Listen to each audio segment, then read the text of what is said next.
Bonjour à tous, je suis ravi d'être ici. C'est vrai que ça fait un petit moment que je regarde d'un coin de l'œil tout ce qui se passe dans la santé animale. Donc il y avait un vrai intérêt pour moi d'être ici aujourd'hui. Rapidement, pour me présenter, je suis consultant expert e-santé, donc plus santé humaine aujourd'hui. J'ai fondé un média qui s'appelle Buzzy Santé il y a 13 ans. Autant vous dire qu'à l'époque, j'étais un peu le seul sur le sujet. Maintenant, c'est un sujet qui est un peu plus présent et avec beaucoup d'autres casquettes. Alors sur ce sujet de l'intelligence artificielle en santé humaine, c'est vrai que c'est quelque chose qui commence à être de plus en plus présent. Et donc pour travailler sur cette session, tout simplement, j'ai déjà demandé à ChatGPT de quoi je devrais parler. Donc je me suis dit pourquoi pas m'appuyer sur ça, déjà voir moi faire une trame de thématiques qui me semblaient intéressantes et de m'appuyer après sur ChatGPT. Donc il y a quelques thématiques qui sont ressorties, notamment tout ce qui est autour de l'application donc dans la médecine, tous les défis, enjeux et les enjeux éthiques qui sont importants, tout ce qui va être autour de la détection des maladies, l'accélération des phases cliniques, etc. Donc ça on va y revenir en détail. Déjà pour commencer, je voudrais faire un petit peu d'histoire. Puisque c'est vrai que l'intelligence artificielle, contrairement à ce qu'on pense, n'est pas quelque chose de récent. Puisqu'en fait, l'intelligence artificielle est née en 1950 avec le test d'Alan Turing. C'est ce qu'on définit comme vraiment la naissance de l'intelligence artificielle. Et puis, il y a eu tout au long des années aussi d'autres innovations qui sont arrivées. Et il faut savoir que le premier chatbot est né en 1966. Donc vous voyez, ce n'est pas quelque chose de récent. C'est la première fois qu'on utilisait une machine pour simuler une conversation entre un médecin et un patient. Et puis, il y a eu d'autres, après, expériences plus médiatiques, où vous avez eu une première intelligence artificielle qui a battu Kasparov aux échecs. Vous avez eu aussi l'IBM Watson qui avait remporté le jeu Jeopardy aux États-Unis. Et puis, l'essor de nouvelles technologies, et notamment après l'IA vocale qui est arrivée il y a un peu moins de 10 ans. Et cette année, c'est vrai qu'on en parle beaucoup, c'est l'explosion des IA génératives, et j'y reviendrai un peu plus en détail après. Alors ce qui est important déjà, c'est de bien comprendre de quoi on parle. Avec déjà une définition, c'est vrai que l'intelligence artificielle, c'est la capacité à la fois de machines ou de logiciels d'essayer de reprendre certaines fonctionnalités qui sont propres finalement à l'être humain, au cerveau humain, telles que la perception, le raisonnement, le langage ou l'apprentissage. Et à travers ça, il y a deux grandes catégories. Il y a ce qu'on appelle le deep learning. Donc là, ce sont des outils qui sont là pour essayer, avec des algorithmes, d'imiter le plus proche possible le cerveau humain. Et puis, vous avez ce qu'on appelle le machine learning, où là, ça va être de pouvoir traiter des très grands volumes de données dans des temps réduits, et notamment dans des objectifs d'apprentissage et aussi de modèles prédictifs. Alors, si on en vient plus concrètement à ce qui se passe dans le monde dans la santé humaine, il y a déjà une transformation qui se fait au niveau de la pratique médicale. Et ça commence déjà au niveau des anamnèses. Puisqu'aujourd'hui, vous avez un volume de patients important, il y a de moins en moins de médecins, et donc ils ont des salles d'attente, c'est vrai, qui sont de plus en plus longues. Dans les hôpitaux, c'est la même chose. Et donc, il y a des outils qui permettent de faire gagner du temps avec des chatbots, des anamnèses assistées, qui permettent du coup de recenser les principaux symptômes du patient. Donc, vous avez un outil qui a été très développé, notamment dans les pays anglo-saxons, qui s'appelle Babylon Health, qui était le premier vrai symptôme checker qui était sur le marché. Et tout ça, ça aide à faire gagner du temps, à dégager aussi du temps humain dans la relation entre le médecin et le patient, et de donner certaines pistes aussi de diagnostic au médecin pour accélérer finalement la prise en charge. Autre pratique que l'on voit en santé humaine, c'est les systèmes d'aide à la décision, ce qu'on va appeler les SADM, qui aujourd'hui sont là pour aider dans l'orientation de diagnostic. Il faut savoir que par exemple aujourd'hui, un médecin généraliste va maîtriser environ 250 diagnostics, alors qu'il en existe plusieurs milliers. Donc il ne peut pas tout savoir, et notamment avec l'essor de ce qu'on voit autour des maladies rares. Donc il y a un besoin aussi d'accompagnement pour le diagnostic dans certaines pathologies, et notamment pour aussi réduire du coup l'errance diagnostique de certains patients. Et donc c'est des solutions qui permettent aussi de détecter certains signaux invisibles, tels qu'on pourrait le voir avec l'œil humain ou la perception humaine. Évidemment, l'apprentissage automatique est aussi beaucoup utilisé dans le diagnostic. Ça va accompagner dans l'analyse, finalement, l'interprétation des données du patient. Vous avez énormément de données qui peuvent être utilisées et du coup, qui peuvent être ensuite diffusées et mises à disposition du médecin. Une des solutions aujourd'hui qui est la plus utilisée, la plus performante, ça ne va pas vous étonner, ça vient d'un grand acteur du numérique, d'Amazon, qui à travers sa filiale AWS a une solution qui permet du coup de lire tous les dossiers, tout le dossier du patient, l'imagerie médicale, tous les dossiers écrits, etc. et de donner finalement des pistes de diagnostic et des stratégies thérapeutiques aussi au médecin pour lui faire gagner du temps. Donc ça, c'est des choses qui existent aujourd'hui, sont pas encore beaucoup déployés parce qu'il y a aussi une réticence qui est certaine du côté du corps médical, mais en tout cas, c'est quelque chose qui est bien présent. Et puis, on verra plus en détail sur l'imagerie médicale, c'est quelque chose aussi qui est très performant, puisqu'aujourd'hui, on peut analyser les images 1000 fois plus rapidement que les humains à travers ces machines. Donc ça fait gagner aussi beaucoup de temps et de pouvoir traiter beaucoup plus de données. L'intelligence artificielle, c'est également quelque chose de très utilisé pour s'informer, pour les professionnels de santé, pour avoir un accès rapide à l'actualité scientifique.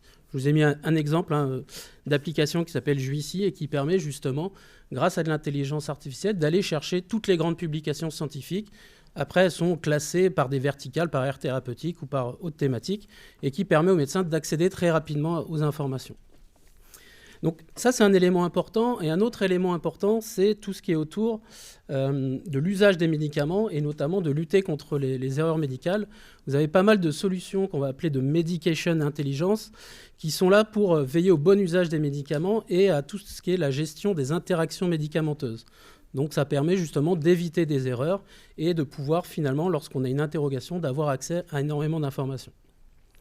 Et puis, comme je disais, le monde de l'imagerie est vraiment transformé aujourd'hui.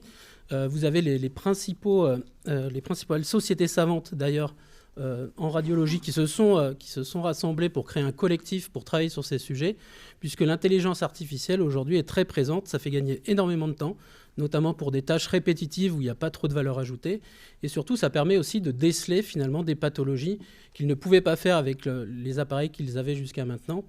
Et puis une détection aussi beaucoup plus précoce de certaines pathologies. Donc ça, ce sont des éléments importants. Et un autre secteur, notamment à l'hôpital, où l'IA a une importance forte, c'est en chirurgie.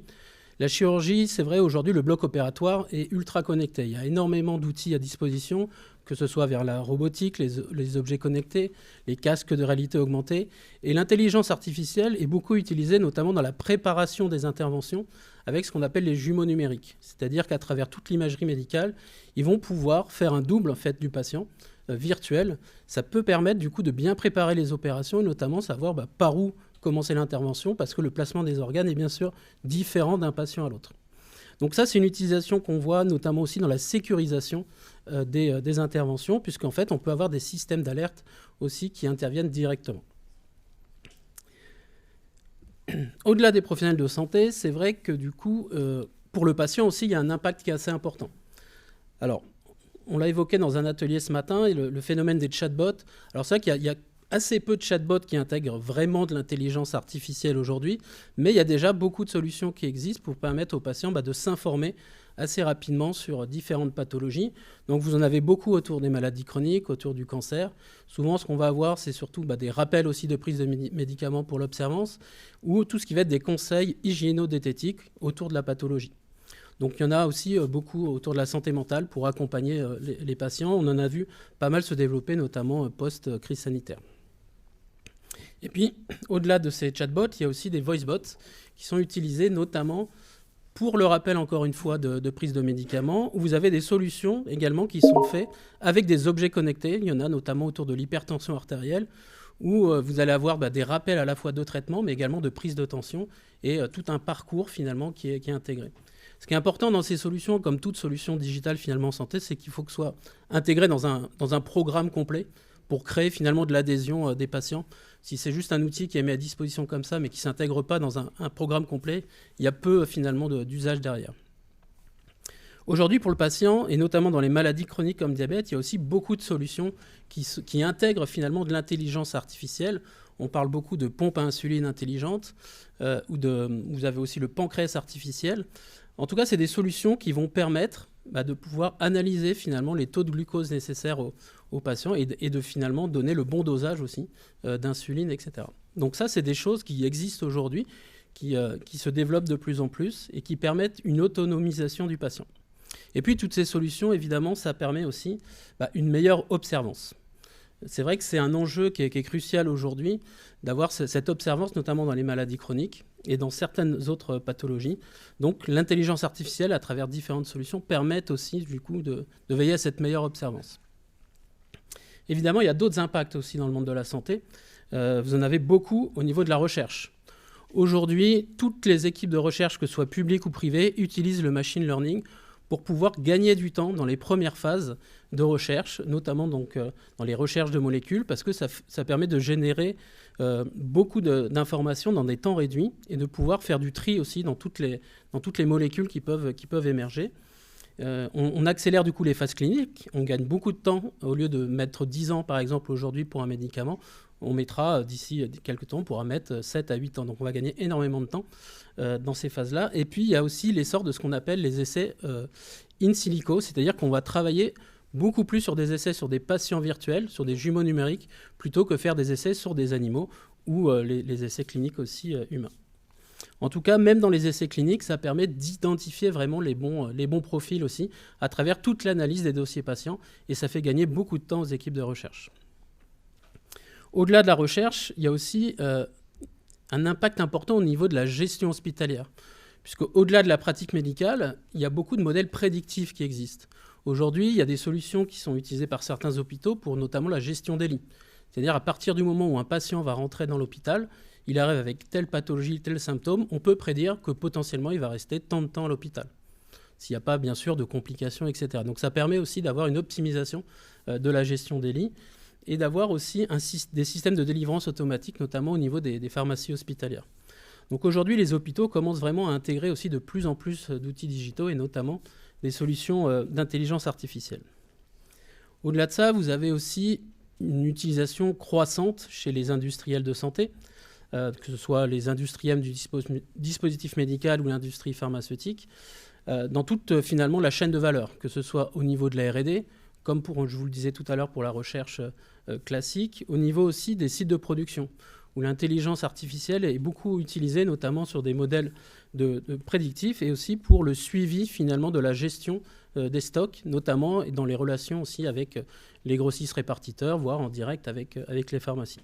Et puis au niveau des activités commerciales, c'est de plus en plus utilisé, notamment avec du marketing automation, pour pouvoir mettre en place des parcours clients automatisés en fonction des actions et des interactions avec tel ou tel acteur, de pouvoir générer d'autres actions derrière.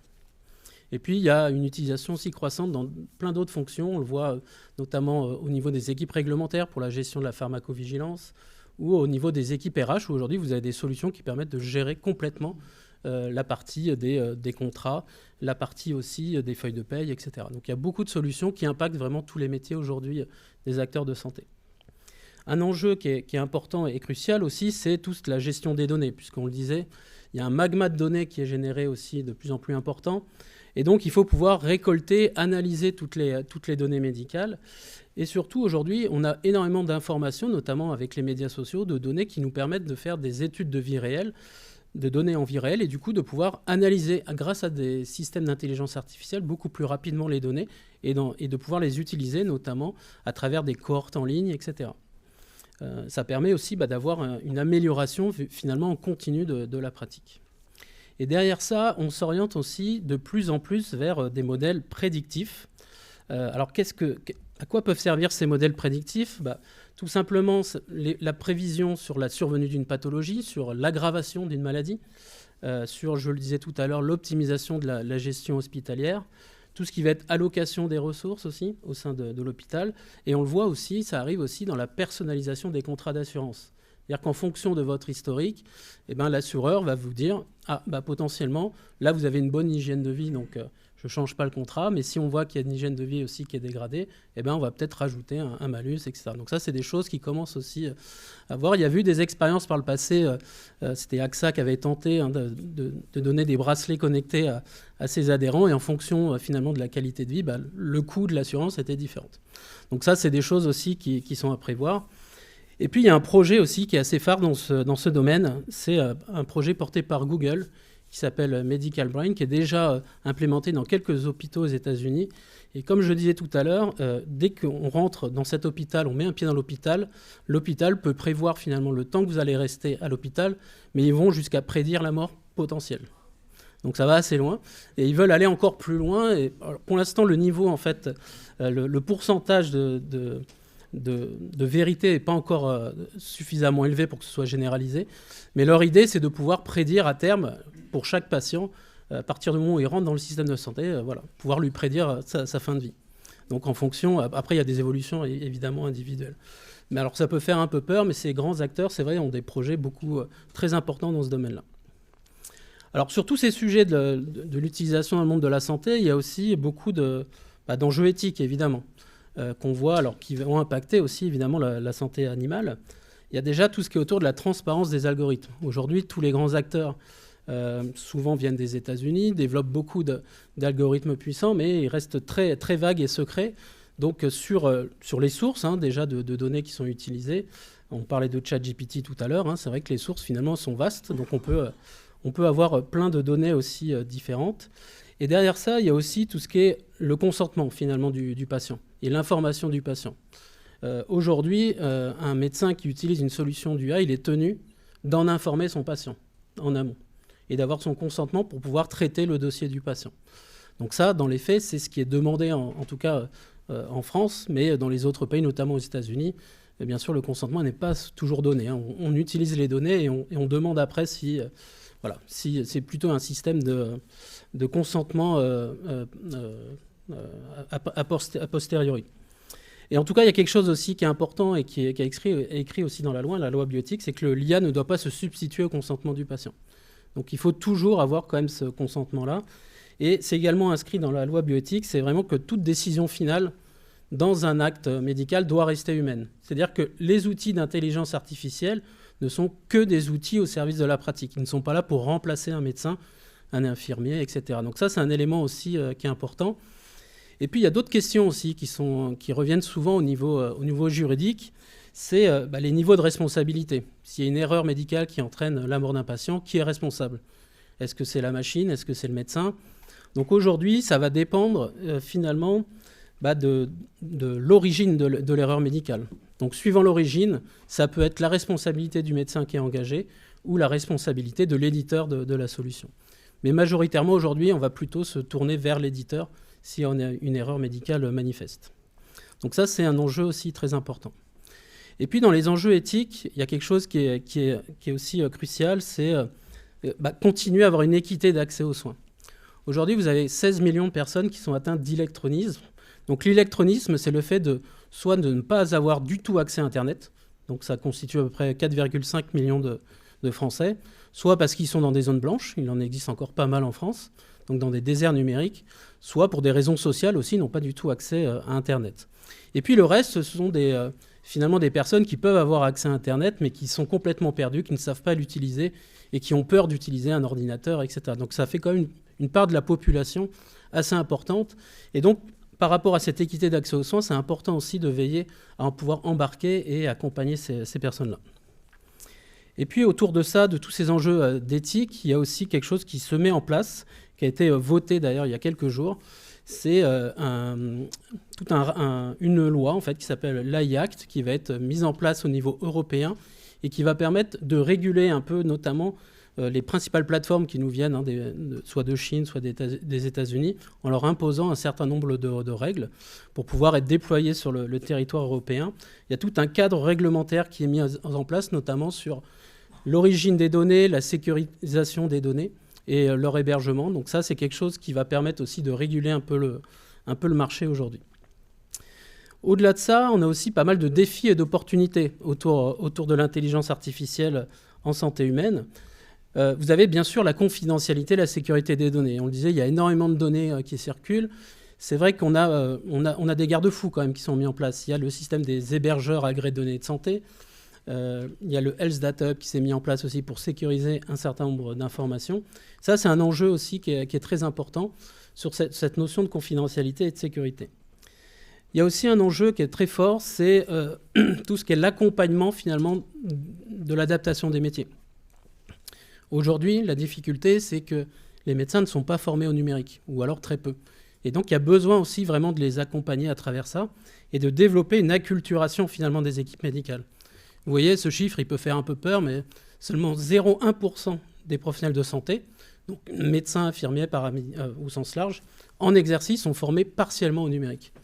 Donc, il y a quand même un enjeu très très fort là-dessus, puisque dans la formation initiale des médecins, vous avez très peu de cours finalement sur ces sujets-là. Et dans la formation continue, encore moins. Donc ça, c'est un enjeu crucial, parce qu'on a beau développer toutes les solutions que l'on veut, Vous avez peut-être la même chose auprès des vétérinaires aujourd'hui, mais en tout cas, c'est quelque chose d'important de pouvoir former, accompagner pour qu'après, il y ait des usages. Parce que si on n'a pas d'usage, finalement, les solutions ne marcheront finalement jamais. Et puis pour ça, il y a des choses qui se mettent en place, une accélération notamment de mise sur le marché de tous les dispositifs médicaux numériques. Il y a un nouveau process qui vient d'être mis en place qui s'appelle PECAN, donc c'est prise en charge anticipée numérique qui permet à des startups, à des sociétés de pouvoir proposer des solutions et d'arriver sur le marché en moins d'1 an, s'ils respectent bien sûr un certain nombre de critères, et de pouvoir créer des usages avant d'aller jusqu'au remboursement définitif. Donc ça, c'est des choses qui permettent aussi d'avancer un peu sur ces sujets. Un enjeu qui est crucial aussi et qui est toujours autour de la donnée, c'est bien sûr la cybersécurité. Vous avez dû le voir dans les actualités, il y a énormément d'établissements hospitaliers qui sont attaqués.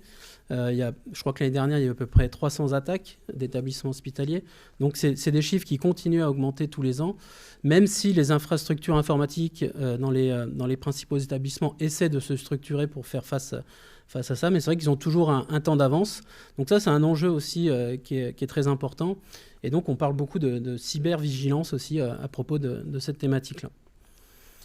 Un point qui est aussi très important, c'est qu'aujourd'hui, finalement, l'IA, c'est assez, on va dire, un buzzword. Donc, c'est utilisé par beaucoup de monde. Dès que quelqu'un crée un algorithme, il dit « je fais de l'IA ». Donc, il faut aussi arriver à faire le tri. Aujourd'hui, vous voyez un peu ce mapping pour vous montrer tout ce qui est recensé, en tout cas sur le territoire français, en termes de start-up qui travaillent sur l'IA.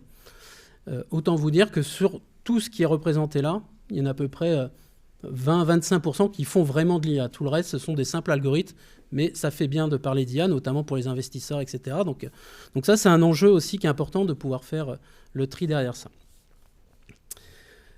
Un point que je voulais voir avec vous, c'est ce fameux phénomène des IA génératives. Donc à noter que ce visuel, je l'ai créé d'ailleurs via une IA générative, puisqu'on peut à la fois avoir du texte, des visuels et tout un tas de choses. Ce qui est important, c'est de bien comprendre qu'aujourd'hui, c'est pas un simple buzz, comme on a pu le voir sur pas mal de sujets. C'est une vraie révolution qui va bouleverser énormément de métiers. Ça va impacter le monde de l'éducation, le monde de l'édition, le monde de la musique, de la culture, et évidemment aussi le monde de la santé, avec un impact assez important. Et quand on voit l'outil dont on parle le plus, qui est ChatGPT, ce qu'il faut voir, c'est le phénomène d'adoption. Vous le voyez à travers ce dessin-là. Il a fallu 5 ans à Gmail pour atteindre 100 millions d'utilisateurs, 4 ans à Facebook, il a fallu 2 mois à ChatGPT.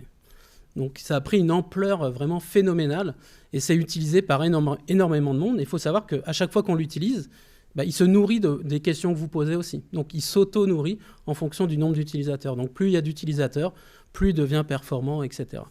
Donc ça, c'est un enjeu qui est important. Et au-delà de ChatGPT, il faut savoir qu'aujourd'hui, c'est une vraie course à l'armement. Tous les grands acteurs du numérique se sont lancés dans leurs IA génératives. Vous avez Google qui prépare Google Bard et qui sera intégré directement dans le moteur de recherche. ChatGPT est déjà intégré dans le moteur de Microsoft d'ailleurs. Amazon également sa solution. Meta, donc le groupe Facebook, la même chose. Snapchat, et puis les Tencent en Chine, GigaChat en Russie, etc. Donc aujourd'hui, c'est quelque chose qui devient à peu près obligatoire pour tous ces acteurs-là d'intégrer ChatGPT ou des IA génératives dans leur solution. Et puis, on le voit, c'est quelque chose qui impacte aussi le monde médical. Il y a eu de plus en plus d'expérimentations. Il y a encore quelques jours, à Singapour, il y a ChatGPT 4, la dernière version, a réussi l'examen de gynécologie, de A à Z. Il avait passé l'examen aux États-Unis, et il avait passé 3 UV sur 4. Donc c'est des choses aussi qui sortent et qui sont de plus en plus visibles. Et il y a une étude aussi qui était assez intéressante et qui a fait beaucoup parler, où on a montré que certaines IA génératives comme ChatGPT étaient plus empathiques auprès des patients que les médecins. Donc ça fait beaucoup discuter. Mais bon, quand on sait qu'en moyenne, il faut attendre seulement 7 secondes avant qu'un médecin coupe la parole à un patient lors d'une visite, donc on peut se dire que ChatGPT est peut-être plus empathique. Mais bon, ça c'est à vérifier. En tout cas, la question qu'il y a derrière, c'est est-ce qu'il faut en avoir peur ? Il y a beaucoup de questionnements. Il y a beaucoup de grands acteurs technologiques, comme Elon Musk ou autres, qui critiquent vraiment l'essor de ces IA génératives parce qu'il y a certaines limites qui ne sont pas encore posées. Donc jusqu'où on pourrait aller ? Est-ce qu'on va aller jusqu'à Terminator, par exemple ? Il y a beaucoup de questionnements. Il y a des questionnements aussi sur les informations qui sont diffusées. Aujourd'hui, ChatGPT, il prend toutes les informations qu'il trouve. Il ne fait pas le tri. Donc il va prendre des informations vérifiées, il va prendre des fake news, il va tout mélanger. Donc dans les résultats aussi, il faut aussi faire le tri de ça. Et puis il va y avoir un phénomène qui va commencer à arriver, c'est ce qu'on va appeler aussi la cyberchondrie. Des patients qui finalement vont faire des recherches sur ChatGPT, et comme on l'a pu le voir avec l'arrivée d'Internet et le fameux docteur Google, générer des inquiétudes. Dès qu'on a un petit bouton, on va croire qu'on a un cancer. Enfin, plein de choses. C'est de l'hyperchondrie sur finalement les IA génératives. Donc ça, c'est un phénomène aussi qu'il faudra prendre en compte. Après, c'est quelque chose aussi qui va apporter beaucoup de solutions dans la pratique médicale. Ça peut être aussi dans la rédaction scientifique. Ce qu'il faut, comme pour tous les outils digitaux, il faut bien prendre en compte que ce ne sont que des outils finalement, au service d'eux. Ce n'est pas quelque chose qui va prendre la place d'eux. Ça, c'est un élément qui est important. Et c'est vrai qu'on a toujours peur, finalement, de ces parties-là. Et si on regarde un petit peu demain ce qui peut arriver à travers ces IA au sens large dans le monde de la santé, la première question qu'on peut se poser, c'est est-ce qu'on sera gouverné demain par les fameux grands acteurs du numérique? Parce qu'il faut savoir qu'en dehors de ces outils d'IA générative, certains acteurs, je pense notamment principalement à Google, Apple et Amazon, ont fait de la santé une verticale business très importante pour eux, même quasi prioritaire. Apple, aujourd'hui, avec sa montre Apple Watch, peut recenser une vingtaine de critères santé. Et c'est quelque chose qui évolue en permanence. L'idée, c'est d'en faire aussi un outil très, très puissant. Ils ont aussi un carnet santé numérique qui est embarqué dans les iPhones. Donc, ils vont créer aussi beaucoup d'usages, etc. Amazon est très présent au niveau des pharmacies. Il faut savoir qu'aux États-Unis, même dans certains États, ils peuvent vendre finalement des produits de prescription. Ou alors il y a des pharmacies qui créent des marketplaces directement aussi sur Amazon. Et Amazon, avec sa filiale AWS, dont je vous parlais tout à l'heure, donc c'est tout ce qui est finalement l'infrastructure informatique, équipe déjà presque un tiers des hôpitaux en France. Donc ça commence aussi à être très, très puissant. Et puis Google est celui qui historiquement est le plus impliqué dans la santé, avec une filiale qui s'appelle Verily, et qui travaille beaucoup sur des modèles prédictifs et des solutions d'intelligence artificielle, notamment très utilisées dans l'imagerie médicale. Donc ça, c'est un questionnement qu'on peut avoir. Est-ce que demain, ils vont prendre le pas? Parce qu'en fait, ce qui se passe aussi, et ce qui est important d'avoir en tête, c'est qu'en Europe, on a tendance à beaucoup réguler et après d'essayer de créer des usages. Alors que les Américains, c'est l'inverse. Ils créent des usages et après, ils créent un cadre. Ou alors, ils n'en créent pas d'ailleurs. Mais en tout cas, ce qui est important d'avoir en tête, c'est qu'aujourd'hui, les usages, ils vont se faire naturellement. On est tellement habitué à utiliser certains outils de ces acteurs-là que finalement, de nous-mêmes, on va les utiliser sans se poser forcément les questions. Donc ça, c'est leur force et ça peut être aussi une dérive qu'il peut y avoir. Et puis, on pourrait très bien arriver jusqu'à avoir des IA qui vont être aux commandes des systèmes de santé, puisqu'on a toujours cette logique aussi de pilotage financier, de l'économie sur certains sujets de santé. On parlait de la gestion hospitalière, ça peut être sur plein d'autres données. Peut-être que demain, l'assurance maladie sera pilotée par des IA, on ne sait pas. En tout cas, c'est un danger et c'est quelque chose qu'il faut aussi mesurer. On a également, et ça c'est des choses qui sont déjà expérimentées, l'essor de médicaments intelligents. C'est-à-dire que ce sont des traitements chimiques, mais qui vont inclure aussi des petits éléments techniques qui vont permettre d'envoyer les informations directement pour un suivi au médecin et suivre finalement l'évolution aussi du traitement, de la pathologie, etc. Et puis enfin, il y a une dernière question qui est importante, c'est la réglementation. Alors c'est vrai qu'on a tendance à dire qu'on a trop de réglementation et que ça freine l'innovation. C'est souvent ce qu'on entend sur les sujets autour du numérique santé. Mais est-ce que ça va être suffisant pour quand même éviter certaines dérives? Alors on a les actes européens qui se mettent en place. Là, il y a l'AI Act, il y a d'autres grandes lois qui se mettent en place autour du digital. En tout cas, aujourd'hui, c'est assez difficile de répondre à cette question, mais on voit qu'il y a beaucoup de choses qui se développent. Et donc, il faut pouvoir avoir un cadre suffisamment propice pour faciliter à la fois l'innovation, mais également avoir un cadre qui soit éthique et qui permette aux patients, notamment, de pouvoir gérer comme ils le veulent leurs données de santé. Donc, voilà un petit peu sur ce topo sur l'IA dans le monde de la santé. On pourrait rentrer en détail dans plein de sujets. Et puis, je suis à votre disposition si vous avez quelques questions.